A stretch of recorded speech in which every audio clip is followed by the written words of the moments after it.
Hey, everybody. We have seen homes go from dream come true to deal breakers, like all in about a 24-hour period. And it usually happens because of an inspection. Something is found in the inspection. And both buyers and sellers can be blindsided by something that comes up equally. And so obviously when that happens, that can take all the excitement and all the fun about buying a house and really turn it into a very stressful situation. So today we're going to be diving into those real life stories about inspection surprises and maybe how they've affected the sale and really just how to prepare yourself, whether you're a buyer or a seller, so that you don't get caught off guard. Yeah. So before we get into all of that great stuff, I want to welcome you to our Married to Real Estate podcast. I'm Bruce Domaille with my wife, Kelly Domaille. We are real estate brokers in the state of Minnesota. We run a real estate team down in the Rochester, Minnesota area, and we do this podcast about every couple of weeks. Hopefully you've seen our 10 or more podcasts in the past. So before we get into this, I want you to make sure that you like and subscribe to wherever you're watching, Spotify, YouTube. Enable your notifications so you don't miss a beat when we put out a new podcast and you get notified. Comment. We want a lot of comments. So last podcast, we went through all of our questions and comments from our viewers, and that was a lot of fun. We'd like to do that again. Make sure you ask questions. Give us your feedback, especially today when we're talking about inspections. We're going to explore real inspection surprises. We are going to share some tips for avoiding some costly mistakes for both buyers and sellers. And we're going to help you as a buyer and seller stay calm, informed, and prepared throughout the inspection. And just as a little disclaimer, you guys, inspections aren't foolproof either, and they aren't all nightmares. So it's really just about being prepared and ready for anything that could come up potentially in a home and just being educated about it. So as we know, looks can be very deceiving. We get caught up in the cosmetic, beautiful furniture or how somebody has their home staged and it looks great. And you feel some emotional attachment to this as a buyer and you make your offer and then we go have the inspection and wham and jamma. Something comes up in the inspection that we find out this house isn't so perfect. The whole point is that we're having that second set of eyes looking at it. So we want to share some stories here about the looks can be deceiving situations that we've run into. We've had situations where the house is beautiful. Everything about it is fantastic. And then we find that the foundation has some issues, like either they're in need of wall anchors because the wall is bowing or it's starting to get those cracks that are not typical for a foundation. And now that beautiful, gorgeous house feels a little bit different. We've been in that situation actually a couple of times, I think. Well, some buyers think that, if you have bowing walls, you should be able to easily see those. Well, a good telltale sign is obviously water leaking from the walls and being on the floors. But sometimes you can't really tell that they're bowing until you actually get right up to the wall and you look down the wall and you then see that it's starting to bow out. What we find is when buyers walk through a house, they're looking for the pretty. And let's say they come downstairs and they look at the walls and they're painted white and they look great, but we see the bowing wall. So, you really need Or we don't, and the inspector does. I mean, Yeah. that's the whole point. We've been in thousands of homes. We are real estate agents. We are professional negotiators, but we are not home inspectors. So we catch a lot of things just because we've been in a lot of homes, but we don't catch everything. And neither does an inspector, but they're certainly much more qualified. The other thing is we've got a lot of investors out there that do flips, and you can put a good old coat of lipstick on the pig. But if a flip is not done well, it can be very obvious once you spend a little bit of time in there. You get caught up in like, oh, this has all been updated and lovely. But when you really start looking at what's been done, a lot of these investors are trying to save money. So they're doing a lot of this stuff themselves, which becomes very apparent. Was it even done correctly? And that can be really scary because we can't see behind the walls. So if we're seeing some obvious stuff, what are we not seeing? So that's a big concern. Yeah. Another couple situations, this just happened recently too, especially roofs. We go into houses and showings and we look and everybody gets excited, but we aren't climbing on roofs with our buyers to see what's up there and what's going on. So a house may feel perfect and great and you put an offer in and then the inspector comes out and they get up on the roof and they find there were no ridge vents put in, or there were a couple missing, or there's nails that were pounded too far through the shingles and now they've left holes there, or just over time, there's some damage to the roof that we wouldn't see. So this is another good example of why having that inspection is important. And if we didn't have someone who was doing that, could cost you thousands later. Right. Or mortar missing on chimneys that cause Yeah. chimneys to leak and you get water coming down your fireplace. Yeah. Well, or hail damage. We're in Minnesota. Hail is very common. The perfect example, we have a buyer. It's a beautiful home. We make the offer. It gets accepted. We have the inspection done. The inspector notices several places where there's hail damage. Sellers don't know this because they don't get up on their roof. Totally understandable. And it warrants, though, us asking to have that further inspected. And so upon further inspection, the contractor says, yep, there's enough damage up here to possibly warrant a claim. A claim is now filed through the seller's homeowner's insurance. It gets approved. We now are getting the roof replaced as we should. Right now, had we bought that home without an inspection, we'd have buyers that would have a hail damaged roof, possibly future leaks, and they would not have had an opportunity to have that addressed. So that's a good story from inspection. Yeah.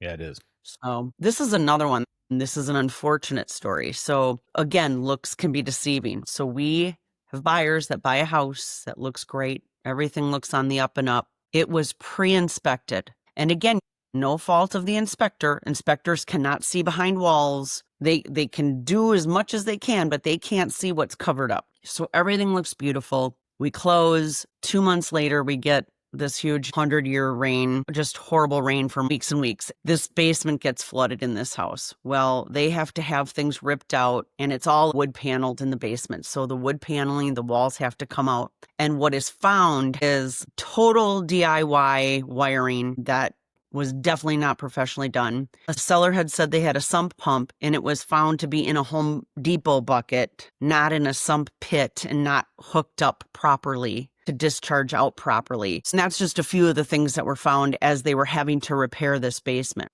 That was a story where unfortunately the inspection probably wouldn't have caught that no matter what.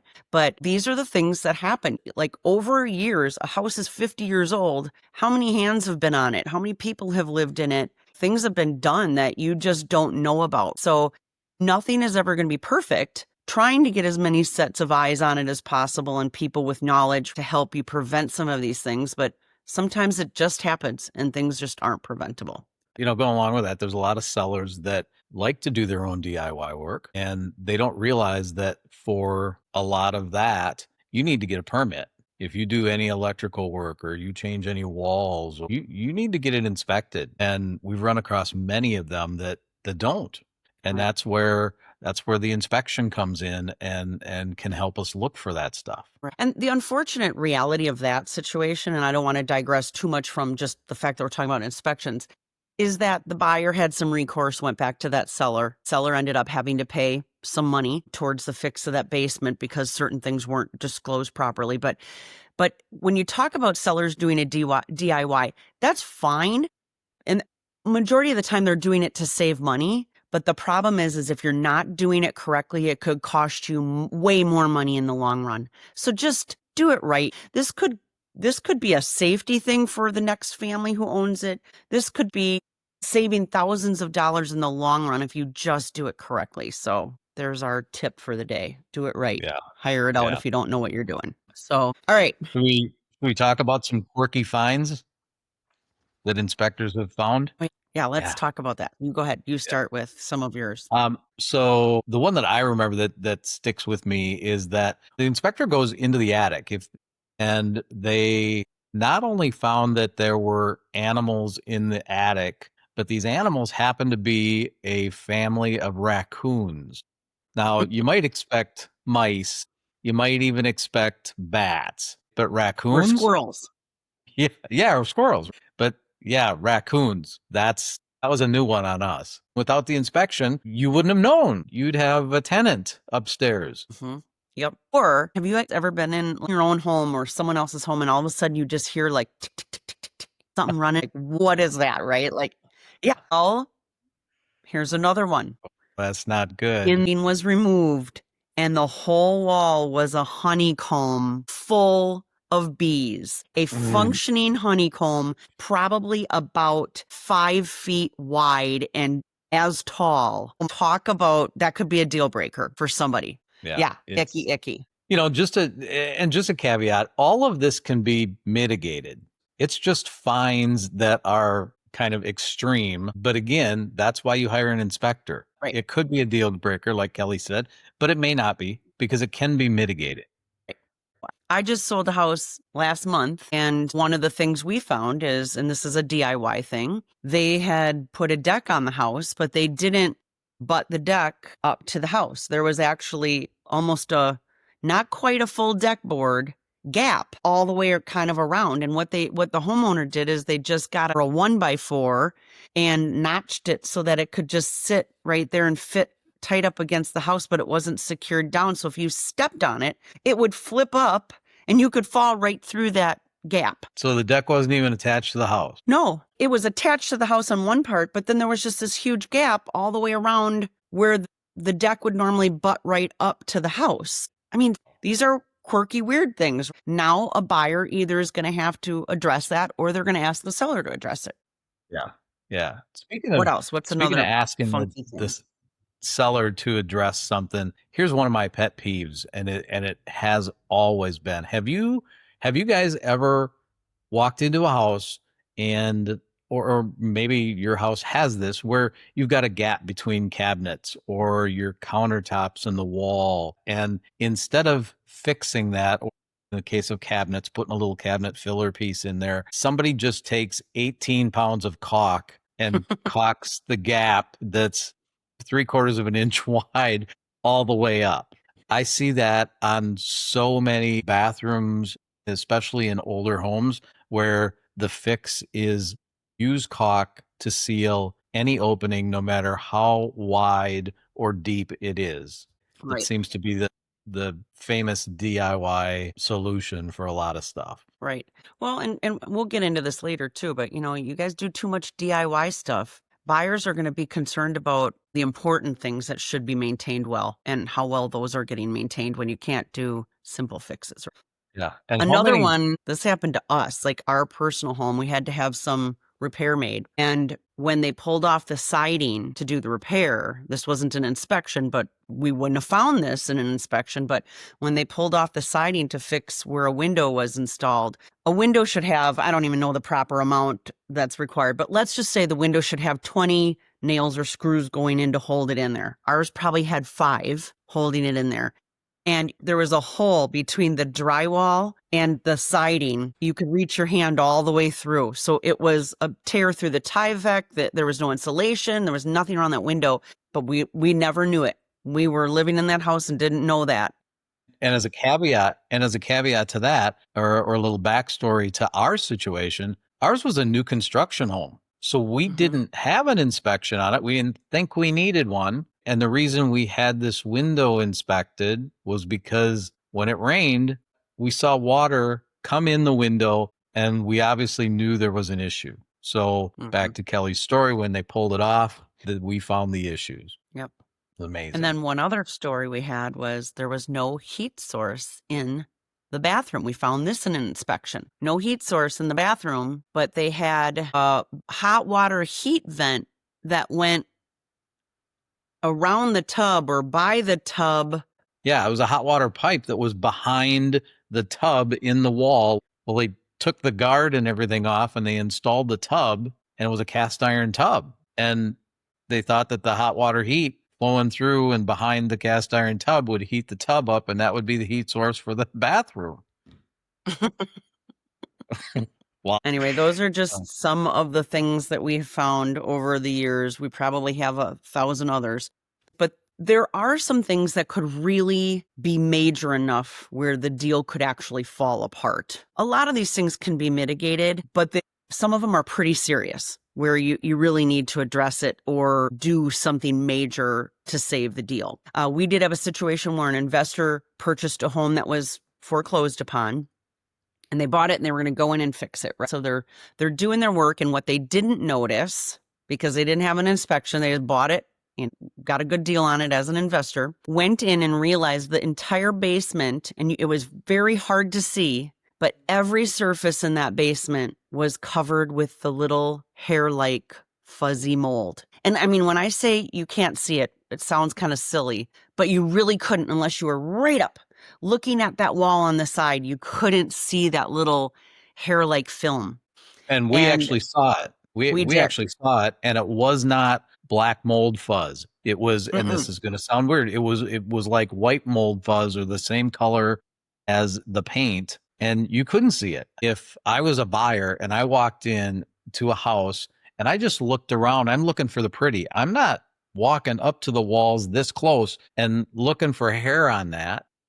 Right. But yeah, we walked the entire basement and had masks on, and it was fuzzy mold on all of the walls. The investor went in, cleaned it all out, blah, blah, blah. Everything was taken care of, put it on the Some market. mitigate. We had buyers that came through, and one of them was super sensitive to mold. And when they walked in, they could still feel mold in the air. They were like, we really want to buy this house, not having it. So the owner had to then come in and have it mitigated, because what they did wasn't good enough. They had to hire a professional company that came in and did all the mitigation, guaranteed the work. Buyers Cleaned came all the back in, they duct were work. happy Yep. and moved forward with the purchase. But they weren't going to move forward without some serious mitigation done or professional services being attached to that. Right. That could have easily been a lost sale for that seller if they weren't willing to do the right thing. Yeah. Yeah, exactly. Hey, here's another one. You had mentioned septic system before. We actually had a deal where we were helping the sellers. Buyers came in, had an inspection. It was near the city, but it was on a septic system. So it was grandfathered in. But we found out after the purchase agreement was written and when the inspection was done that the septic system had failed. And so in order to get that compliant, it was so close to the city that they wouldn't let them put a new septic system in. They had to attach or hook up to city water. And that was, I don't remember the amount, that was over $40,000 of a surprise to the seller in order to be able to sell that house. And it didn't matter who they were going to sell it to, because now we knew the system failed and the only option was to hook up to Rochester City Water. Right, right. And And that's thankfully, again, we had sellers that just, they knew they had to do it. But that deal could have fallen apart as well. Or can you imagine, had they not done an inspection to find out about the septic, they buy it, and as the new buyer, they find out later, oh, it's not compliant, and now we have to hook up to the city at $40,000 plus. I mean, that's going to be a very unhappy buyer. Another one that could make a deal fall through is we have sellers that finish off a basement. They do it themselves. They aren't pulling permits where they're required to pull permits. They're not putting in air returns, which is a telltale sign that somebody did it themselves. A buyer could totally walk because of that. Because now these are things we can see. And again, what can't we see that you didn't do correctly? That can put the kibosh on the whole thing. So again, can things be remedied? You bet. But just as an FYI, if you're doing things yourself, you just need to make sure that they're done properly so that it doesn't backfire on you. right. Right. Another one too is just radon. We've had countless buyers that have done radon tests, and numbers can be all over. If you're a seller and you haven't done that radon testing ahead of time, or you are a buyer who does a radon test as part of their inspection and you find very high levels, that can freak people out. And now they're like, I'm out of here. Again, very easily mitigated. It is a very common thing in our area. And if you're not educated on these things, it could scare somebody off and have the deal fall apart. So, Right. Exactly. a very important part of the inspection. Have an inspection, have a radon test. Now you have information before you move forward with your purchase. Exactly. So I think that was a good segue into our next section would be like roles of a home inspection, how they can be a turning point, from a buyer's perspective or a seller's perspective, right? Yeah. We want to point out the fact that inspections are information that buyers and sellers can work off of. And the purpose of them is to come up with safety items or functionability, like a furnace that doesn't work or doesn't work very well. They just figure out if it's in working condition, if it's failing a little bit. Like we just had a air conditioner test the other day, where the air conditioner wasn't cooling as much as it should. Mm-hmm. So they found a compressor that was bad in the air conditioner. You could be looking at a $2,000 fix if you didn't have an inspection, right? Right. Right. The inspector's not there to say this is a good house or a bad house. The inspector's just there to give you basically an overall check on the property. What's working, what's not working, what might need to be addressed. So it's really an education piece. Like you said, it's a tool for us to use to just have a better overall idea of the function of the home and how it's performing. And Yeah. really from a buyer's perspective, you get buyers who are really caught up in the emotion of buying a home. They have that emotional attachment, and that's what we want. We want them to feel something when they walk into a home, but we don't want that emotion to overcloud your decision. So having an inspection kind of gives that buyer a little reality check. This is beautiful. It looks great. Oh my gosh, I love the yard, yada, yada. However, there's something going on with the furnace, or there's maybe something with the roof. We just want to have a reality check on the condition of the home for that buyer. And then also giving that buyer an opportunity to be able to negotiate repairs. You just go into a home and you buy a home without an inspection, you're closing and it's yours. When you have that inspection and you have that built-in contingency when you buy, it gives you that opportunity to either negotiate the repairs with the seller or negotiate a price reduction, and you can repair those things the way you want later. Right. Right. So from buyer's perspective, that's the role of the inspection.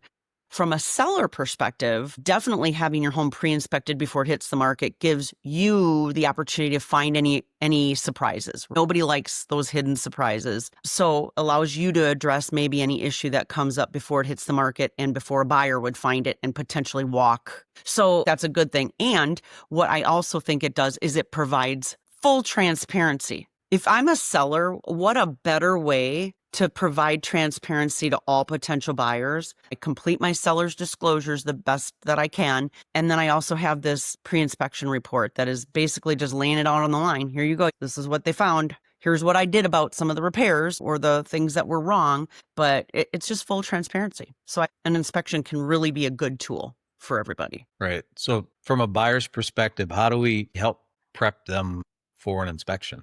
I mean, what do we normally do? With most buyers, our job really is to set realistic expectations. Hey, you're not buying a brand new home. This is a 30-year-old home or a 20-year-old home. It's not going to be perfect. We have to expect that there's going to be some things that come up in the inspection. But what we're really looking for in an inspection is those big ticket items that could cost you a lot of money, or safety related items, things that could ultimately affect your safety when you're living in the house. But really, that's what we're looking for, and I try to set that expectation. We're not going to nickel and dime the seller to death with the crack in the cupboard door or the missing handle. We're looking for things that aren't functioning properly that could be big ticket items or safety-related items. And some of those big ticket items are like roof, foundation, HVAC. Yeah, a crack in your furnace, exchange unit, or like those are big items, right? Safety items. The radon, like we just talked, that's a safety related item, and it's an easy thing to fix. Those are the things we should be focusing on as a buyer when we go to have that inspection.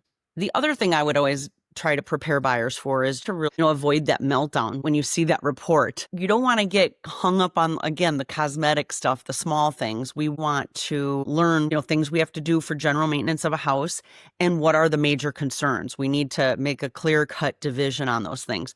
The inspectors use a lot of terms. They put in a lot of general remarks that people need to know about houses in general. Those are general terms, but it can sound like they're talking about that particular house and, oh my gosh, I've got all these things wrong. Understanding the report, being prepared for the fact that it's not going to come back clean. There's no inspection report that ever comes back 100% clean. And then what are just the major issues that we're looking for? And And I think the easiest way to do that is to make sure you attend the inspection, because you have the Mhm. option to be there at the end of the inspection, to talk to the inspector, to ask the questions as he goes over the report, because you'll see all the photos that he took. You'll get a walk around the house and the inspector will point things out. So it's super important for you as a buyer to be able to see this in real time and understand what the report really talks about, right? Yep, Because like for Kelly sure. said, if you're not there and you're just reading a report, yeah, that could be daunting to get through that and look at all the stuff. Right, exactly. And so that's prepping buyers, but when we're prepping sellers, obviously a little bit different because they haven't put their house on the market yet. We're talking to them about listing their home and how to get it ready. And one of the things we always recommend is having a pre-inspection done. Again, helps you eliminate any surprises. We want to be able to fix the major problems before the home hits the market. What I also like about it is it prepares sellers to declutter areas like those attic or crawl space areas. Just start clearing things out, because if you're not going to do a pre-inspection, a buyer probably will, and the inspector's going to need to get to those areas. And obviously, if they do have that pre-inspection done, it allows that inspector to really get to all the places that a buyer's going to want to know that they got to, right? The other thing I tell sellers is you know your house better than anything. If you got a leaky faucet, get it fixed. If you know the refrigerator hasn't been working great or there's like a weird little tick or something, but you've just been living with it, get it fixed, because it could be something so simple that just turns a buyer off, negates the deal. A buyer can walk on the simplest thing. They could find something they don't like that isn't even a major concern, and they could walk. So I always say get it pre-inspected. It gives you the best chance of getting to the closing table sooner while you are providing full transparency to your buyers.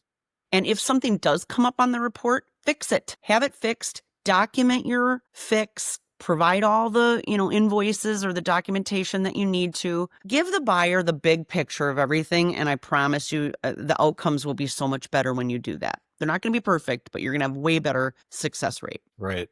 And I think two things that sellers don't realize is that you mentioned leaky faucet, you get it fixed. If you don't fix that leaky faucet, that really simple thing, as buyers are coming through the house, they're seeing that. And then they start to think, okay, if I'm seeing these things, how many other things am I missing? So this house has to have a lot more problems than it really does. And when you don't fix that stuff, buyers always 100% of the time overestimate the amount that it's going to take to repair those. So a leaky faucet could be $35, but they're going to say, well, $500. And that's where the negotiations fall through. Buyers think it's going to cost a whole lot more to repair these things that sellers could have easily done. And the sellers are Right. looking at buyers like, it's no big deal. So there's no common ground that they end up having. So sellers need to realize that the small items are big deals. Right. Or can be, for sure. And a good segue. Good job. Negotiating after the inspection. So let's say you have that inspection and there are some things that come up. How are we preparing for the negotiating after the inspection? You obviously have to prep the buyers and prep the sellers. It depends on who you're representing. But if the report comes back and there are big things, obviously you're gonna take a little bit of time and get some estimates so that everybody can be right in line with what they're looking at. The safety, the structural, the code issues, those things you need to focus on first, because those are the big things, the big ticket items. Right. We prioritize those things over the cosmetic stuff. So that's what you want to do. You Exactly. want to stay Exactly. calm. You want to stay objective about what's important here to have fixed. We're not going to pick everything. We're going to pick the important stuff. Right. So you mentioned to get fixed, right? What if you can't fix it? What if the timing of the purchase agreement doesn't allow for something to get done before the closing? What options do buyers and sellers have? That's a really good point, because you might find a couple things in closing in 2 weeks or 3 weeks. Well, very unlikely for us to be able to get contractors out there if it's something major. So you as a buyer Can also ask for a price reduction in lieu of the repairs. And then that way you can handle the repair on your own time after you close and do it the way you want. I mean, I hate to say it because this sounds bad, but if you're a seller and you have to fix something, you're probably going to fix it as inexpensive and as quickly as possible, right? To satisfy the request. Well, if you're the buyer, you may not want it to be done cheaper. You maybe want it to be done better. So the option of maybe taking a price reduction so that you can make the repair the way you want later is sometimes a better option anyway than just having the seller fix it. So it just depends on who you are, how much time you have from closing, what the repair is. A good example would be if a seller has to replace a furnace, are they going to go out and get a high efficiency top of the line furnace? Probably not. They're going to come in and probably put the most inexpensive furnace in, and that might not be the furnace you would want. So could they give you a credit for that? And then you can go after closing, get the furnace you want and pay the difference. And now you'll be able to get the model you want. Just an option. So. Right. So speaking of that, I do have a question for you. Are there any issues with some things that are a must that have to get fixed before closing, before a lender will allow you to close? It just really is going to depend on the type of loan. Some loan types will require some things to be fixed before closing. And some loans, don't have those requirements. So obviously you're going to want to work with your real estate agent and your lender if there is, an issue on something and it can't get addressed prior to closing to make sure that that's not going to hold things up. But usually you can work out some type of price reduction and or fix prior to closing. So, okay. Okay. So what However, go ahead. Sometimes it can't, or sometimes parties don't want to negotiate and they don't come to a happy medium. So when do you walk away? Like, when does a buyer walk away? Yeah. Yeah, true.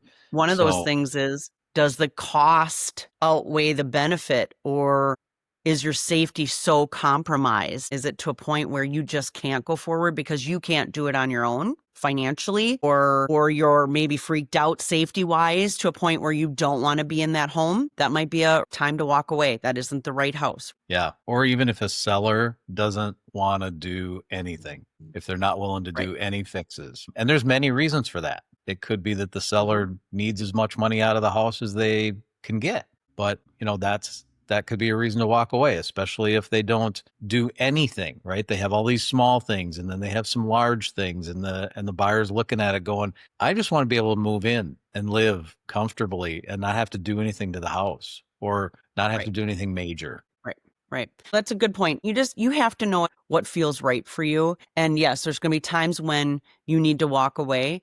And then there's going to be times where I'd like to say, don't be ridiculous. Like, you're not going to walk. Why would you walk? This house checks all the boxes and this could be fixed. But I've had buyers walk away on simple things. So really try to have a good perspective on what's really important to be addressed, what you can live with and what you can't. So for buyers, what would you say? What would be some things that they should have as a takeaway from this? I think we need to really simplify the whole inspection thing, because buyers need to expect that there's going to be issues. Like you said, there's no house that doesn't have something on the inspection report. They need to plan for repairs, and they need to lean on their agent's advice, because the agent's been through this before, and they should have a good sense of what might work, what won't work, taking all of the information of how the purchase agreement was accepted into account as well. We do give some pretty good advice, and that's part of why you're hiring us. But it's not the end of the world. It's just additional information that buyers will have, and some of it will be negotiable, some of it really shouldn't be. But I think that's just the simple things that the buyers need to know. For sure.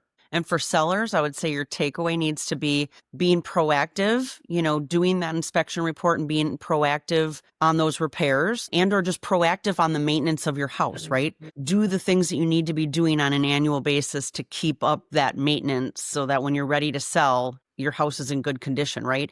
But doing that pre-inspection, doing those repairs, and providing that transparency of that report, it's going to help build trust with all buyers. Yeah. Yeah, and for both parties, the inspection is like a safety net. Um it brings up issues, it brings up deferred maintenance, and then just have your negotiations, get through it. Let's move on to closing. Both parties are in a win-win situation, Yep. and everybody knows what the expectations are moving forward. Right. The perfect home isn't the one without problems, because there isn't a home without problems. It's really the one where you know what you're getting into. So when you can see what you can see, and you have that inspector as that next set of eyes who he's knowledgeable in what he's looking for, I mean, I think that's the best that you can do to be as proactive in terms of knowing what you're getting. Anyway, again, I'd love to hear your comments and information on maybe some of your inspection stories that you've had. It'll be interesting to see some of the comments. But again, always recommend having an inspection. Sellers, take care of your stuff, make your fixes, and buyers, be realistic when we do the inspection that we're looking for those safety related items and those high ticket items. Okay. Yeah, exactly. And again, we are Bruce and Kelly DeMail, Married to Real Estate podcast. Thanks for watching. We appreciate it. We want to make sure that you comment and that you like and that you subscribe. Make sure to turn on those notifications. You need to know when our next podcast will drop. So make sure you ask questions. We love them. We address every single one of them we get. We reply to all the comments as well. We'd love to see you on our next podcast. Thanks, guys. We'll see you next time. Thanks.